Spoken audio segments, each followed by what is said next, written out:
The train had not even stopped moving when Eliza Cole felt something was wrong. The iron wheels screamed against the tracks as the locomotive rolled into Brewster Station, Wyoming territory. Smoke curled into the wide blue sky. Dust swirled across the wooden platform.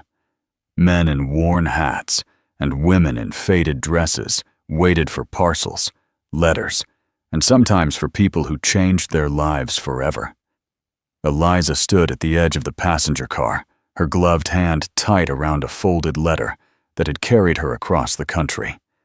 6 days, 3 trains, 2 sleepless nights in loud stations, and one decision that could not be undone. She stepped down onto the platform, every eye turned toward her. She knew she did not belong here. Her dress was wrinkled from travel. Her boots were too clean. Her accent would sound too soft. But Boston clung to her like perfume in a cattle yard. The Wyoming air was dry and sharp, stretching out an endless land under a sky so wide it made her chest feel small. But she had not come for comfort. She had come for survival. Her fingers brushed the small Derringer pistol hidden in her coat pocket. Her father had once told her that a woman alone must learn to protect herself. She had listened. It had not been enough before. She searched the crowd for the man whose name had become her last hope. Caleb Hart. She saw him standing apart from the others. Tall, lean, hat in hand. He looked carved from stone and dust. His shirt was clean but faded. His boots carried years of work. His eyes were the color of gathering storms. Their gazes met. For a second, something moved between them. Recognition. Curiosity. Something fragile and uncertain. Then his expression hardened. Eliza gathered her courage and walked toward him. "Mr. Hart," she said gently, her voice steady, even though her heart pounded. "I am Eliza Cole. We have been corresponding." She held out the letter. He did not take it. He did not even look at it. The platform went quiet. Conversations died mid-sentence. The wind itself seemed to pause. Caleb Hart's voice came out low and flat. "I did not write that letter." The words hit her harder than the long journey west. "I beg your pardon?" she asked. "I did not write it," he repeated. "I did not send for a mail-order bride." Whispers rippled through the crowd like dry grass catching wind. Eliza felt heat crawl up her neck. She felt the weight of every stare pressing against her back. A woman traveling alone. A stranger. A mistake. But she did not crumble. She kept her chin high and her voice calm. "There must be some misunderstanding." "There is no misunderstanding," Caleb said. A woman stepped forward from the crowd, her smile thin and sharp. "Well," she said sweetly, "how embarrassing. Perhaps the lady should return to wherever she came from." Eliza did not look at her. She kept her eyes on Caleb. Before he could speak again, a small voice broke through the silence. "I wrote it." The crowd froze. A boy stepped out from behind Caleb's leg. He could not have been more than 8. Dark hair that refused to stay flat. Blue eyes too serious for his age. Patched trousers. A shirt mended more than once. Caleb looked down at him. "What did you say?" The boy swallowed hard. His hands were clenched tight at his sides. "I wrote the letter. Pup." A sound like shock moved through the town. "You forged my name?" Caleb asked quietly. "Yes, sir." "Why?" The boy's voice trembled, but did not break. "I thought if someone came, you might stop being so sad." The words hung in the air like a prayer. Eliza felt something crack open inside her. Caleb crouched down until he was level with his son. "You invited a stranger here," he said. "You understand what that costs her?" The boy's eyes filled with tears. "Yes, sir." "And you understand what you have done?" "Yes, sir." Eliza looked at the child. She saw desperation, hope, love so fierce it had turned into courage. She recognized it. She had once made choices like that herself. She cleared her throat softly. "You can send me back," she said. "I understand." The boy moved before anyone else could. But he rushed forward and grabbed her hand. "Please do not go," he whispered. The grip of his small fingers was stronger than she expected. The sharp, smiling woman opened her mouth again, ready to strike. But Caleb stood up. He looked at Eliza for a long moment. Something shifted in his face. Not warmth, not welcome. Decision. "My son picked you," he said at last. "That means something in this family." The crowd gasped. The woman sputtered in outrage. Caleb ignored them all. "She will stay at the ranch," he added. "We will figure out the rest." He took her carpet bag without asking and walked toward a waiting wagon. The boy tugged her hand, his face lighting up for the first time. "Come on, Ma," he said brightly, "before Pa changes his mind." Ma. The word struck Eliza deep in the chest. She followed them. 5 miles of silence stretched between town and the Hart Ranch. The wagon creaked. The wind moved through dry grass. The land rolled out in quiet waves. The boy talked the whole way. About horses. About a dog named Brutus. About how the house had 2 stories and how his father made the same breakfast every morning. Eliza answered gently, trying to steady her racing thoughts. Caleb spoke only when necessary. The ranch appeared over a low rise, a solid wooden house, a barn well kept, fences stretching across open land. It was simple, strong, lonely, the kind of place built to survive storms. Before the wagon fully stopped, a large dog bounded from the porch, gray around the muzzle but strong. "This is Brutus," the boy said proudly. "He was Mama's. Now he is mine." Eliza knelt and offered her hand. The dog sniffed her and then licked her palm once. "He likes you," the boy whispered, amazed. "He does not like most people." Caleb was watching. He did not smile, but he did not object either. Inside, the house was clean and bare. No decorations, no softness. Everything felt stripped down to survival. The kitchen held a wood stove and a scarred table. The sitting room had 2 chairs and a cold fireplace. The air carried a faint scent of dust and something older. Grief. "Your room is upstairs," Caleb said. "End of the hall." "And yours?" she asked quietly. "The other end." Distance. She understood. That evening, she stood at the upstairs window and saw something that made her breath catch. A small, fenced grave near the edge of the property. A wooden cross. Fresh flowers placed carefully. Caleb stood before it, hat in hand, but he did not move for a long time. Even from this distance, she could see the weight on his shoulders. He was not a cold man. He was a broken one. That night, Eliza could not sleep. The bed was unfamiliar, the house too quiet, the wind too loud against the windows. She stepped into the hallway for water and nearly collided with Caleb in the dim moonlight. They froze. He wore only trousers. Scars crossed his chest and shoulder. Rope burns. Old bullet wounds. "You cannot sleep?" he asked. "Strange bed," she replied. A pause. "Strange house," she added. He studied her. "You are free to leave in the morning." "And your son?" she asked. His jaw tightened. She met his eyes. "I am a widow too, Mr. Hart," she said softly. "I know what silence feels like." For a moment, something softened in his gaze. Then he stepped aside. "Get some rest, Miss Cole," he said. "Tomorrow we work."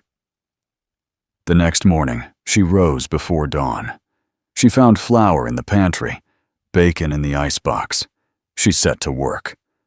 When the boy came downstairs rubbing sleep from his eyes, the kitchen smelled of fresh biscuits and frying meat. His face lit up. "You cook?" "Sometimes," she smiled.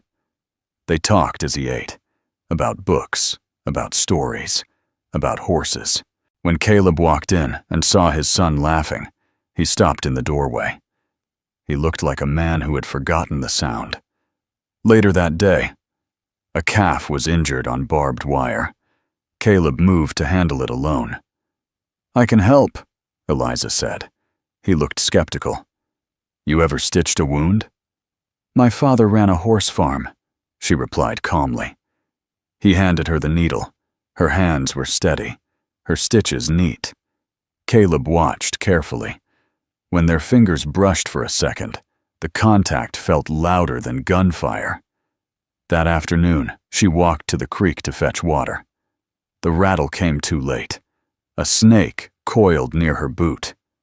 "Do not move," Caleb's voice cut through the air. The shot cracked.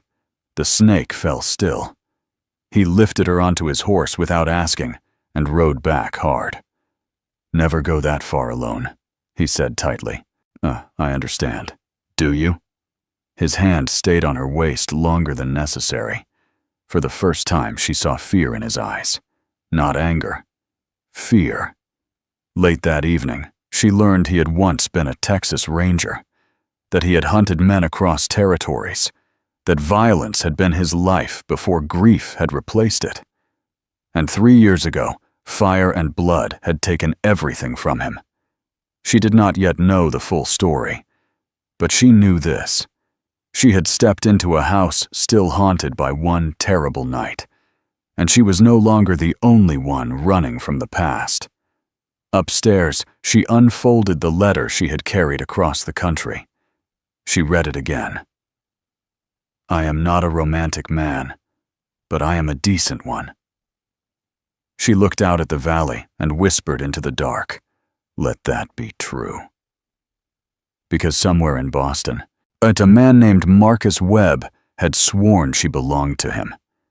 And if he ever found her here, this quiet ranch would become a battlefield. Eliza did not know it yet, but the storm coming for the Hart family was far worse than any blizzard Wyoming could send. And before it was over, blood would stain this land again. The storm did not wait long. 2 weeks passed at Hart Ranch, and something fragile began to grow between them. It was not loud, it was not spoken, but it was there. Eliza learned the rhythm of the place. She rose before sunrise, baked bread, packed lunches, and helped Noah with his letters at the kitchen table. She mended torn shirts and repaired curtains that had faded from years of sun. Slowly, color returned to the house. Caleb noticed everything. What he noticed the way laughter had started to echo in rooms that had once been silent.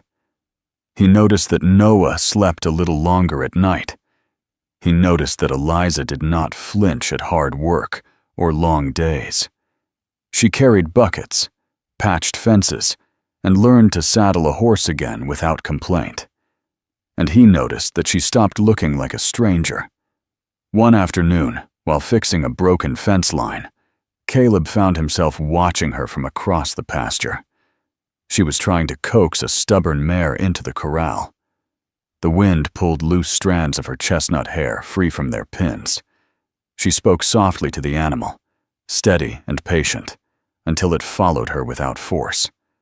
She did not break things to control them. She calmed them. That evening, Noah brought out a small folded paper from under his pillow. "I want to show you something," he told Eliza. It was the original letter he had written. The paper was worn from being read too many times.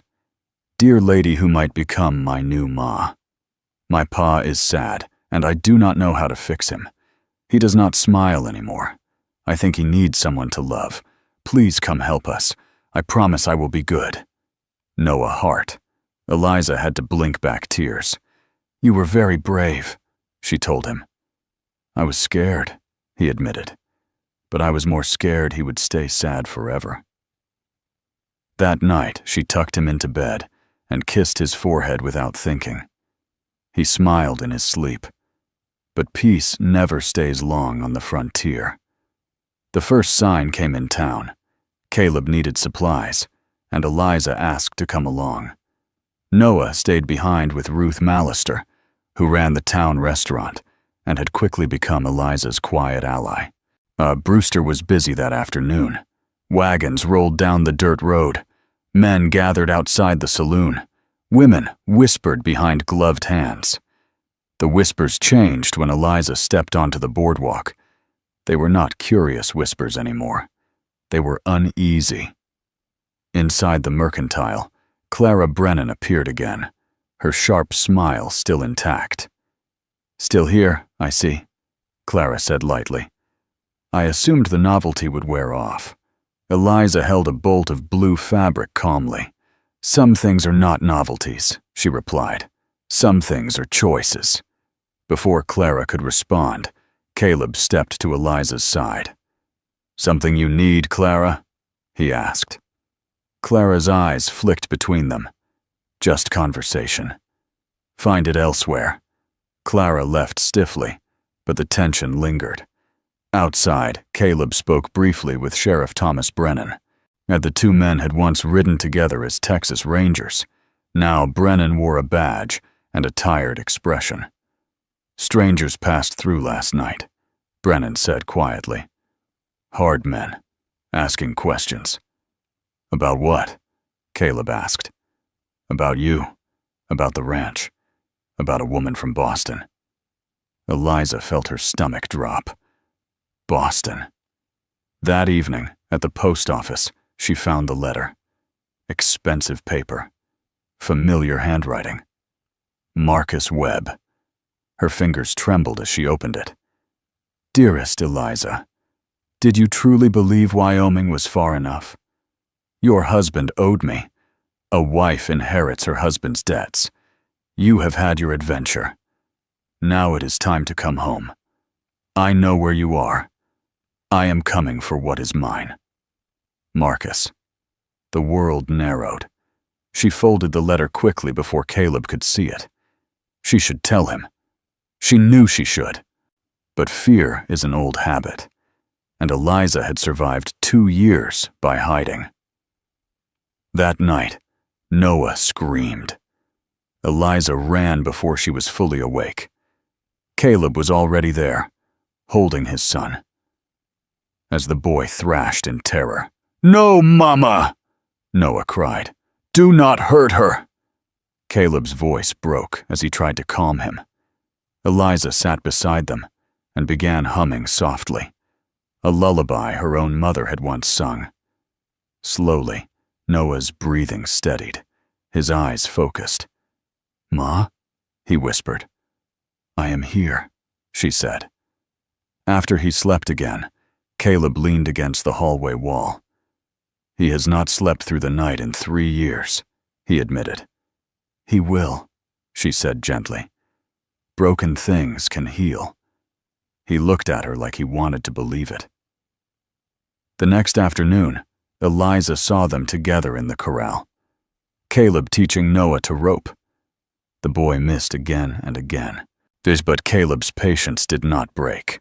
Sunlight turned them gold. Eliza touched the letter in her pocket. She could not keep hiding. But before she found the courage to speak, danger found her first. She was leaving Ruth's restaurant when a man stepped into her path. He wore a red bandana loose around his neck. A scar cut across his cheek. His smile did not reach his eyes. "You must be Mrs. Hart," he said. "I do not know you." "You will." He leaned closer. "Man named Webb is paying good money to find you." Her blood went cold. "I think you are mistaken." He laughed softly. "We will see." He tipped his hat and walked away. 4 more men stood across the street, watching. Eliza drove home faster than she should have. That night, she told Caleb everything. About her late husband's gambling debts, about Marcus Webb, about the letter, about the man in town. She braced herself for anger. Instead, Caleb's face went still. "You should have told me sooner," he said quietly. "I was afraid you would send me away." He stepped closer. "Send you away?" His voice was rough. "You think I would do that? I brought danger to your home." "You are my home now," he said before he could stop himself. Silence filled the room. Webb was coming. Caleb walked to a locked wooden box on the dresser. He opened it for the first time in 3 years. Inside lay a silver ranger badge and a revolver polished from long use. He strapped the gun to his hip. "If he wants to come," Caleb said softly, "let him." A small voice spoke from the doorway. "Pa." Noah stood pale and trembling.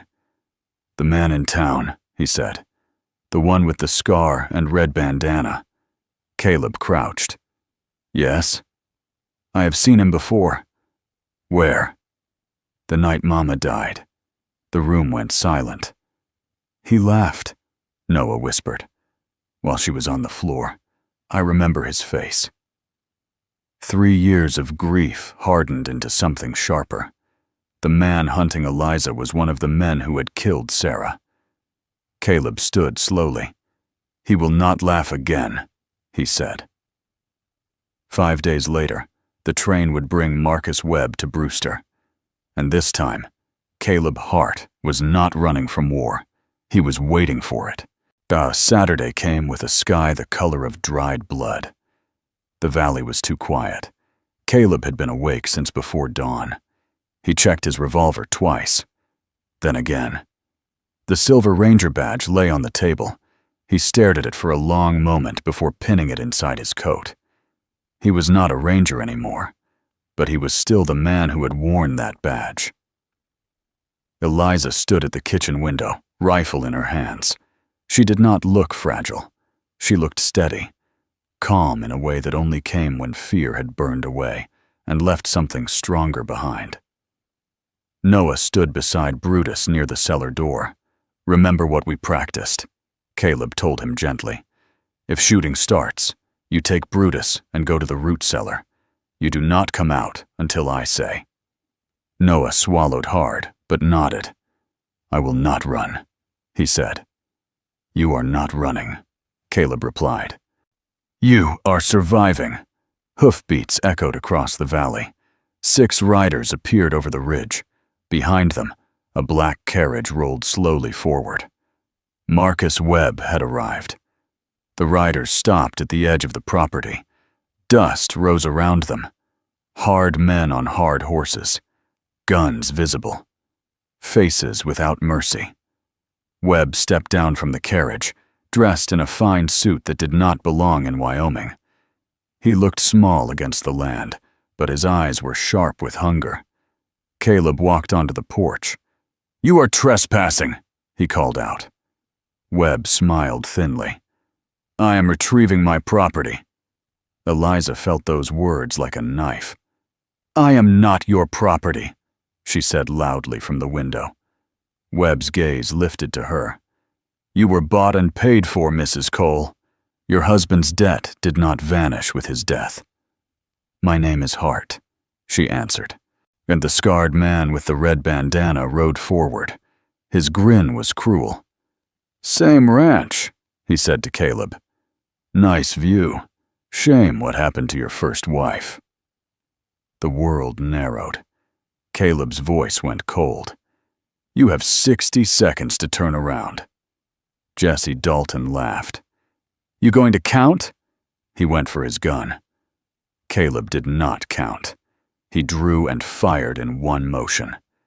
Jesse fell before he could pull his trigger. Gunfire exploded across the yard. Eliza fired from the upstairs window. One rider dropped from his horse. Another took a bullet in the shoulder and screamed. Caleb moved like smoke and memory. 3 years of grief had not slowed him. It had sharpened him. A rider tried to circle toward the barn. Caleb shot him from 30 yards. Webb scrambled back toward the carriage, shouting orders that no one followed. Yet the fight was fast, brutal, loud. One of the men threw a torch toward the barn. Flames caught dry wood instantly. Caleb sprinted toward it. "Cover me!" he shouted. Eliza steadied her breath and fired again. A man aiming at Caleb dropped into the dirt.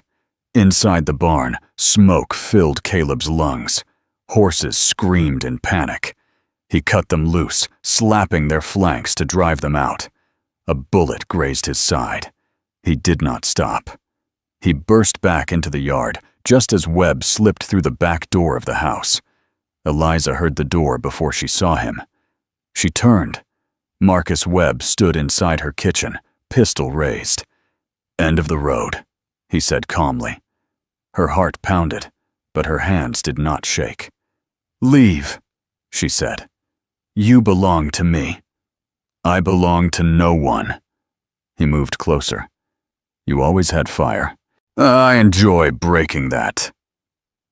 For 1 second, old fear tried to take hold. But she was not the woman who had run from Boston. She was not alone. From the cellar steps, a small voice shouted, "Get away from her!" Noah stood there, pale but fierce, Brutus at his side, growling low. Webb turned toward the sound. That was enough. Eliza reached into her apron and pulled the small pistol Sheriff Brennan had given her. She fired. The bullet struck Webb's leg. He screamed and fell.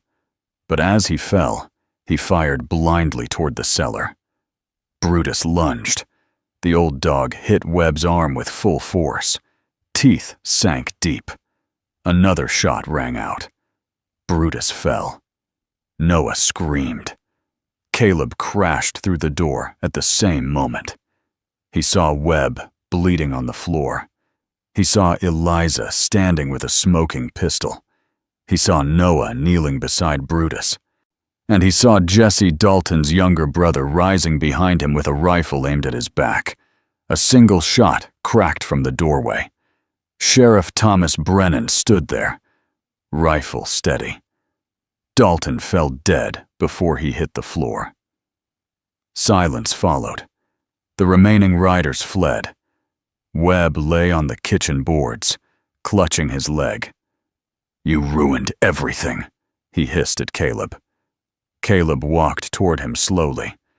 "You did that yourself." He did not shoot him. Instead, he kicked the pistol away and let Brennan clap irons on his wrists. But victory felt hollow. Noah sobbed over Brutus. The dog's breathing was shallow. Blood stained his gray fur. "He saved me," Noah whispered. Caleb knelt beside his son. His hands shook as he touched the old dog's head. Brutus licked Noah's hand once. Then he went still. For the first time in 3 years, had Caleb Hart cried openly, not for revenge, not for rage, but for a loyal dog who had protected his son until the end. Eliza wrapped her arms around them both. The barn smoldered. The yard was torn. Smoke drifted into the rising sun. But they were alive. Dr. William Mercer arrived within the hour. He stitched Caleb's side and shook his head. "You are lucky," he muttered. "Luck had nothing to do with it," Caleb answered. Webb was taken to the jail under heavy guard. Papers found in his coat tied him to the Dalton gang. Letters proved he had hired them 3 years earlier to send a message to a rival. Sarah Hart had been that message. When Caleb learned that truth, something inside him finally settled. The guilt he had carried for 3 years shifted. It had never been his failure. It had been Webb's cruelty. But the town came quietly to help rebuild the barn. Men brought lumber. Women brought food. Even Clara Brennan arrived with bandages and awkward apologies. "I misjudged you," she told Eliza stiffly. "We all misjudge," Eliza replied gently. Brutus was buried beside Sarah. Noah insisted. He waited for her, Noah said through tears. Now he can wait with her. A month later, Marcus Webb stood trial in Laramie. The evidence was overwhelming. He was sentenced to life in prison. He died there the following year. Peace returned slowly to the valley. One evening, Caleb found Eliza on the porch, watching the sunset. "We never did this properly," he said. She smiled softly. "No, we did not." He pulled a small gold ring from his pocket. "I am not a romantic man," he began, "but I am a decent one. I have land, a home, and a son who needs you." He knelt carefully, his side still healing. "I need you. Will you marry me for real this time?" Tears filled her eyes. "Yes." The church in Brewster filled beyond capacity the following Sunday. Noah stood proudly at the front. When Eliza walked down the aisle alone, Noah stepped forward halfway and offered his arm. "I picked her," he told Caleb in a loud whisper at the altar. "You better keep her." Laughter and tears filled the room. Caleb took her hands. "You came here a stranger," he said. "My son saw what I could not. I choose you now, every day." "And I choose you," Eliza answered. "I stopped running when I found you." They kissed. The town cheered. Months later, spring painted the valley green again. A new barn stood stronger than before. Noah slept through the night without nightmares. Eliza stood on the porch one evening, with her hand resting over the gentle swell of her belly. Caleb wrapped his arms around her from behind. "How is the newest heart?" he asked softly. "Stubborn," she smiled. "Good," he said. "They will fit right in." At the edge of the property, lavender grew beside Sarah's grave. Eliza visited sometimes, not out of jealousy, but gratitude. "Thank you," she whispered once, for loving them first. The wind carried the scent of lavender through the valley. Inside the house, Noah's laughter echoed. Caleb looked at his family and felt something he had not allowed himself to feel in years. Hope. And it had started with a letter written in a child's shaky hand. "My son picked you." Sometimes family is not about blood. Sometimes it is about the people who choose to stay. And sometimes the bravest thing a broken heart can do is love again.